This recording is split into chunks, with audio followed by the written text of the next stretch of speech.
हमारे साथ आज तेजिंदर बिर्क हैं हमारे अब बैठ जाइए भैया, जिनका परिचय पहले भी हो गया कितना उठा दी देखो। और जिस समय लखीमपुर में घटना घटी थी आपने इन्हें देखा होगा। कोशिश कीजिए इन्हीं को कुचल दिया जाए। भगवान की कृपा थी कि इनकी जान बच गई। इनके ऊपर जो उस समय गाड़ी चढ़ाना चाहते थे, चोट तो इनको बहुत लगी। और जब लोगों ने इन्हें देखा नीचे पड़े हैं तो लोग पहचान भी नहीं पा रहे थे। तुम यार आते साथ ही बैठे हुए, हमने सबको यहाँ से हटाया, इसीलिए नेताओं ने इन्हें तुरंत लखीमपुर में भेजने का काम किया इलाज के लिए। उसी समय मुझे जानकारी हुई कि तेजिंदर बिर्क के साथ ऐसी घटना घट गई है और कुछ किसानों की कुचलने से जान चली गई है। घटना बड़ी है। मैंने उसी समय अपनी पार्टी के नेताओं को फोन किया कि क्या घटना हुई है। तब जानकारी मिली कि तेजिंदर बिर्क अस्पताल में है। मैंने कहा कि तुरंत मेरी बात कराओ। वो अस्पताल पहुंचा, हमारी पार्टी का नेता। तेजिंदर बिर्क जी से उस समय बात हुई मेरी, और साथ ही साथ मेरी डॉक्टर से भी बात हुई जो तेजिंदर बिर्क को उस समय देख रहे थे।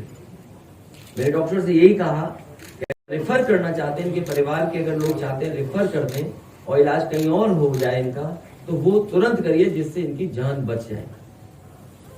सच्चाई ये है कि समय पर इलाज और वहां के नेता कार्यकर्ताओं ने जो इनकी मदद की, और सबसे बड़ी मदद की भगवान ने जो इन्हें बचा लिया। इन्होंने किसान की लड़ाई लड़ी, और मैं तमाम अपने किसान नेताओं को, किसानों को धन्यवाद देना चाहता हूं जिन्होंने संघर्ष किया, जो अन्याय के खिलाफ लड़ते रहे। और किसानों ने आखिरकार सरकार को झुकाई दिया। 3 काले कानून आए थे, 3 काले कानून लाए गए थे। किसानों के ऊपर न जाने कैसे कानून लागू हो रहे थे। खेती बर्बाद हो जाती, जमीन छिन जाती, किसान मजदूर बन जाता, दूसरों के हाथ में पूरी की पूरी फसलों का, अनाज का कंट्रोल चला जाता, मार्केट पे छूट जाता हमारा किसान। किसान शहीद हुए, जान गई, आंदोलन किया, झूठे मुकदमे लगे, परवाह नहीं की, और उस आंदोलन को लगातार चलाते रहे। अंततः वोट के लिए भारतीय जनता पार्टी ने तीनों किसानों के काले कानून वापस लिए। जो लोग आतंकवादी कहते थे, जो लोग मवाली कहते थे, न जाने किन शब्दों से किसानों को अपमानित करते थे,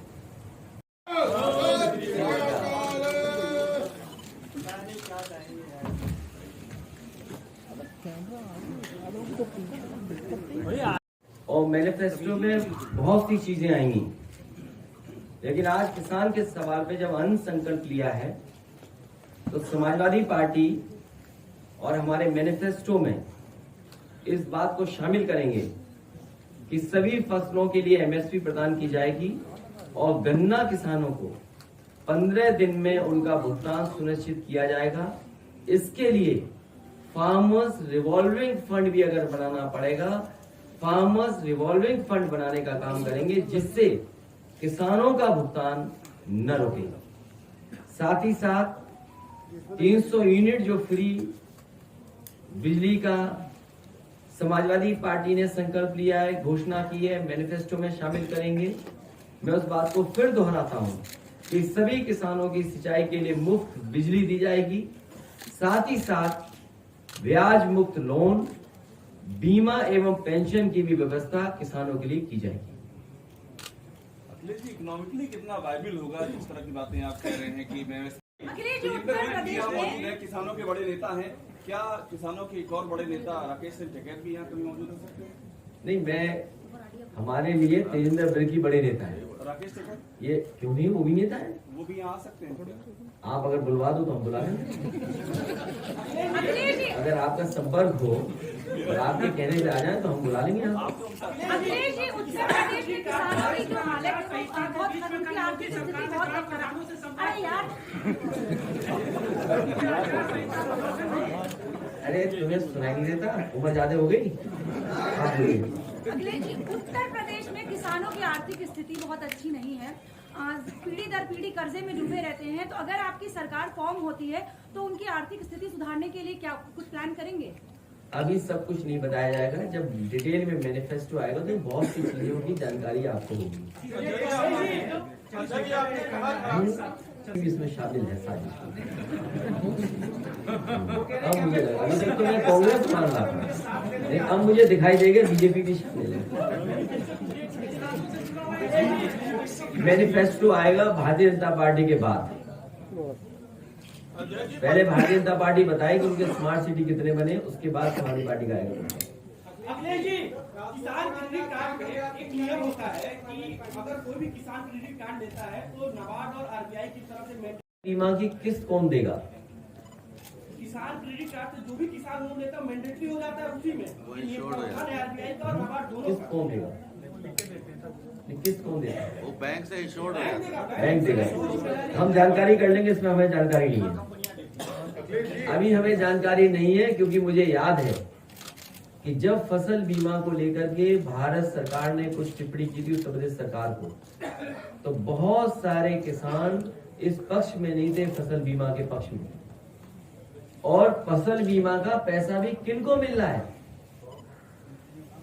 मुझे याद है इस बात का, मैं इस बात के लिए भी, कि जिस समय समाजवादी सरकार में किसान दुर्घटना बीमा में एक बैंक के माध्यम से किसानों को जब मदद करते थे 5 लाख दुर्घटना बीमा, तो उसमें बहुत सारी कानूनी ऐसी चीजें थी जिससे किसान को समय पर मदद नहीं हो पाती थी।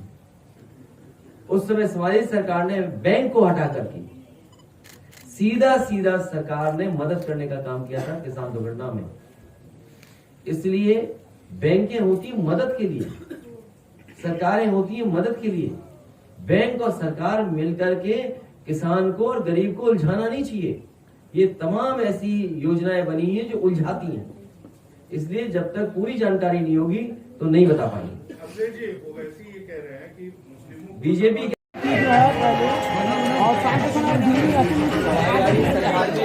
बनने के कारखाने पूरे हो जाते हैं तो 24 घंटे बिजली और सस्ती बिजली। बीजेपी ये कह रही है सर कि हम देते हैं।